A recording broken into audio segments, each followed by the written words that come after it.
think you just said Okay, go ahead. She said I just repeated myself.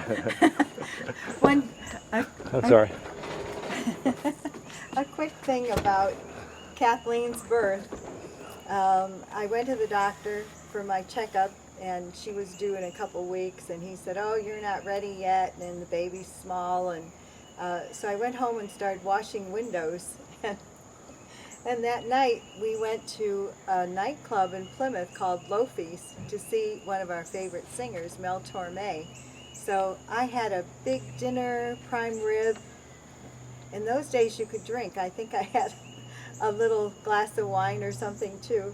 And I started feeling a little funny. I thought, wonder if that's a labor pain. Anyhow, we got home about 1 a.m. and about 3 a.m. we called Mrs. Ajak to come over and watch Mike. And I went to the hospital, Dad and I went, and we got there a little after 3, and she was born at 4:54, a week early. And Dr. Timma said, "Wow, I'm surprised to see you here." And I said, "Sorry, we got you up in the middle of the night." And he said, "No, it's better than getting called off the golf course." So anyhow, that was funny with her birth. So it could have been Mel Torme. Mel that Torme, kind of right. woke her up in the womb. If it was That's a right. boy, yeah. Maybe Kathleen said, "Hey, I like that." You're probably really wondering, I can read your mind, Mike, what happened, what was the future of Loafy's restaurant where we met Mel yes. Torme. 3 months later, it burned to the ground, and it was about 55 yards from the Plymouth Township Fire Department. Yeah. So Was that in the square? No, No. That was on Ann Arbor Road, I think. it was on our road, right? And so another. Why don't you talk about other birth stories? So Mel Torme was one. I think there was another one. You're playing cards. Dad was playing cards with somebody. Oh, that was the Carney girl. That was Linda Carney. Sue was the baby, and Dad and Claire were playing cards with a couple other guys at Claire's apartment. And Loretta went into labor, and so Dad stayed with Sue while they took Loretta to the hospital. And as she was coming down the apartment stairs, she had a labor pain, and Dad took her picture. So that was lovely. That was for posterity. Yes. And they're still our friends. Anyway, yeah, that was... So she was in pain, and I said, "Smile." Yes. What about Chris? What was going on when he was Well, the night Chris- that he was born? Yeah. Actually, we were building a house because we were moving over to Trailwood, where the Zajaks had moved, and they said, "Why don't you come move over here?" It was just on the other side of Plymouth, 10 minutes away. And so it was supposed to be ready in June, and Chris was due the end of July, but he was a week late. Anyhow, when I went into labor with him, Mrs. Zajak was supposed to come to watch you and Kathleen, and we had to call a neighbor girl to come over quickly because I felt him slide right down. And so Dad, we had to go a half hour, 40 minutes away to Providence Hospital. He ran a couple red lights, and we got there at like 8:20, and he was born about 20 minutes later. We thought we'd have a different doctor. Oh yes, and Dad was still parking the car when they took me into delivery, and then he came running in, and the nurse said, "Oh, the husband would like to be here. The father would like to be in the delivery room," because this was the first time he would be allowed. Previously, at the old hospital, he wasn't. So Dr. Timma said, "Tell him to hurry up, get his garments on, and come on in." So Dad was watching the delivery, supposed to be through the mirror up at my head, but the mirror was broken. So Dr. Timma said, "Tom, come down here and see what's going on, because you might have to do this yourself sometime." And so but he asked you to cut the cord, or Dr. Timma cut the cord? I got into the blood business. And blood, I couldn't see it, but it splashed up on my face. And Dad, oh, first of all, before that, they said as Chris was being born, they said, look at that beautiful face, it must be a girl. And Dad said, I think I see a ribbon in her hair, anyhow. but I then was wrong. Yes, then the rest came out and it was a boy. And anyway, then Dad said after everything had gone, he said, well, I better go now. And I said, are you okay? Oh, I'm fine, I'm fine. And as he passed by my head where I couldn't see him, the nurses grabbed him and put his head down between his knees. I never would have made a physician. No. Anyway, so that was exciting. And Chris was the opposite of Kathleen. He decided to be a week late instead of a week early. Mike was right on time. What about Kelly's birth? Of course, that Well, was you probably already 7 remember years that. later or so. But Yeah, 6.5 years later. you remember? Let's see, I feel like it was during the day, It was in the evening. in the evening. Dad had gone to a gymnastics meeting at the Y for Kathleen's gymnastics team. And I was home with the three of you. You were 11, Kathleen was 8, Chris was 6.5. And anyway, we told him you better not stay for the whole meeting, you better come home. So that's what we did. That was a gymnastics meeting.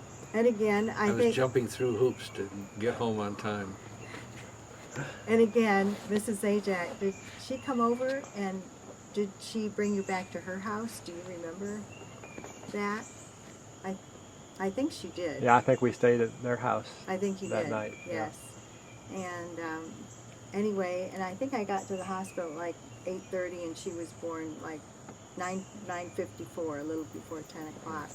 So it was an easy delivery, and in fact, I had her natural, except for the freezing for the episiotomy, which maybe you don't want to know about. I'll but- explain that later. Yeah. But in any event, it went well, and we had a beautiful little girl. So we're just so fortunate to have. Two and two, because we planned so carefully. Yes. 2 boys, 2 girls. Anyway, and we lived on Trailwood then in a 3-bedroom ranch, so it worked out well. You and Chris were in one room, and Kathleen and Kelly in the other room. And so, what was it about Trailwood? I know that you made lifelong friends there. What was it? The best place in America to raise children. We met a lot of people, everyone planting sod at the same time, planting trees, doing this, doing that. And we have friendships that have lasted. Ravi and Rita Krishna. Ravi and Rita. Ravi Krishnan. Ravi Krishnan, Mm-hmm. who, when he came to our party for the 50th anniversary, wanted to talk to the crowd. And he said, when I moved in, they called me a token Indian. No, the people at our, and we couldn't have everybody who we still keep in touch with from that neighborhood, but we had the ones that we see more often, the Conways, Mrs. Zajac, Mrs. Bolich, Turners, who lived next door to us, and We built something there. It reminds me of Chris today. Right in front of our house, there's a little courtyard. We put all the bricks in and made a sitting area and planted the yew bushes all around there. And the tree was a yew tree. Is that what it was called? no, it was a locust tree. Locust. Mm-hmm. So we would sit out there after breakfast, and it was a special place and warm setting. Well, Mike probably remembers he used to have a paper route there. And when he was 11, I can't believe we let him do that. I remember with his paper route, he woke us at about 5 or 6 a.m. once, and he was concerned about that. Mike, you okay? What's going on? He said, there's someone following me around when I'm delivering papers in the snow, etc., and I'm worried about that. So I got out of bed, and we found out that the man was simply going to work and getting lost or whatever, but there was no danger at all. But that was our Detroit Free Press story that we'll remember. Well, you've proven to be a practical joker a couple times. Can you recall any practical jokes between you and the Trailwood neighbors? Oh my goodness. What about you used to mow the lawn after? Didn't they give you when we moved, they gave you a flashlight for your lawnmower? Well, I mowed the lawn whenever I thought we had time to do it, regardless of the time of day. So sometimes it would be 6 a.m. or sometimes it would be 9 p.m. And one neighbor once when we moved came over, drove his car over and put his lights on the grass for me so that I could find where I had cut. Florence Turner. I called to Florence Turner fairly recently, our next door neighbor from days gone by, and I said in my old lady's voice, what was this one about? Well, this was before our party, and you said something about dinner. Do you know where the proper setting is for the fork? She and I had a thing going. Do we know where the proper setting should be? She was very proper, as you remember. So I said, I just wanted to say I'm from the Etiquette magazine. We're doing a story, and we have a facts on you is putting the fork where it doesn't quite belong in the place setting, and is that true? And she said, quote, I am 77 years old, and I have read Emily Post frontwards and backwards 3 times. I know where the fork goes. And she hung up. So I called back and she wouldn't answer. And later on she saw the dial, and these days gives your name. So she called and she says, I can't believe you did this. She says, I've been pulled in again. You used the old lady's voice a lot throughout the years. Yeah, he did. Maybe you could do it a little bit right now so people could match a face to the voice. When I was a reporter with the Detroit News, on a slow day, I called to another reporter, and I said, I'd like to report that my husband, Lamar Sr., has passed away at the Detroit varnish plant, and the foreman did not handle the matter appropriately. He said, oh, what's going on? I could hear him typing notes. I said, well, he's been working there 38 years, and last night he fell into the vat of varnish, right into the varnish. They pulled the body out, and the foreman said, what a terrible finish. And I thought that was a terrible thing to say, and I'm just dismayed. And he stopped typing, stood in the city room of reporters, and looked around to see who had their phone off the hook. He happened to be Nick Stroh, son of Stroh Brewery. His family owned a beer empire, and whenever we'd go out for a drink, he'd always have a Coke, which surprised me. He's a good guy. Was he the one who... Yeah. Yeah. Any more of those stories? Well, I think your voice, old lady voice, used to be higher. I think it's gone it did down. too. I think it has gone too. He used to be higher, yes. We all used to be higher. Another thing, this Trailwood gang, as you probably remember, Mike, we used to have parties in the street, or we'd go over to McClumpha Park, and and everybody would bring food, and we'd have contests and that. And then we lived right near the Bob Irvin family of 12 kids. But one thing, when Dad turned 40, I think we were all set to go up north with you kids. We used to rent a cottage on Walloon Lake. In any event, they surprised me as well as Dad with a surprise birthday party in the Turner's backyard for his 40th birthday. There were a lot of people. They invited our siblings and the neighbors, and it was a big group. And Kelly was just 6 months old then. And, I know, when they talked to Aunt Caroline about inviting the family, they said maybe we should tell Corrine about it. And Caroline said, don't tell Corrine, because she'll feel like she has to tell Tom. And then it won't be a surprise. So it really was a surprise. It was, I think, you showed part of that, I think, on the video. Yes, yes, it was really fun. The marriages of all the kids and the great families that we've accumulated are beautiful. We got new in-laws, but also we got their parents as well, and the parents like Priya's mom and dad, and Kelly's in-laws, Joe from and Joe. Scott, Joe and Joan, Chris, With Randy Randy. and Kathleen's, the Mathers too. Yeah. So Karen and Mike. one day we were just two single people, and a little time goes by, and we are married. We are mom and pop. A little bit more goes by, and we are Mimi and Papa with 7 grandchildren. And with another one on the way. Kelly's baby coming in January. So we have been very fortunate. God played a hand in all this, and we are very fortunate. Yes, certainly are. Very blessed.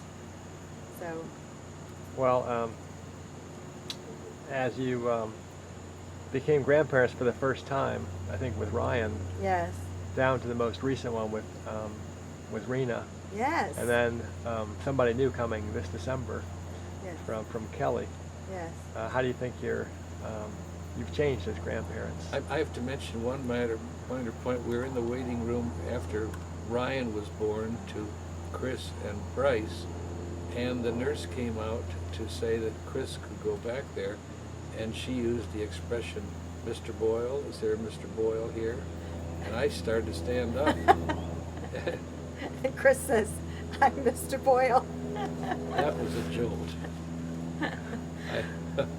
I said, "Holy shit." Well, having grandchildren, I think you asked how is it any different now as they're getting older, or we're looking forward to this one just as much as we did to the first one. Right, right. Each one is special, and it's. Well, you're just, kind of playing a new role in your life, right? So, right. what was that like to be grandparents for the first time, and It what was have you learned? wonderful to. It's our priority. And grandchildren are especially fun because, I mean, we can, unlike being a parent, you're not restricted, you know? We can spoil them, we can just hug them and love them, and I think what's fun to see is as they mature or learn to talk or whatever, they express their own little opinions, or they ask you funny questions, or there are no screens on them, right? Right. They just say what they think, and it's just so enjoyable. There's one story that you know, Mike, but I'll toss it in here.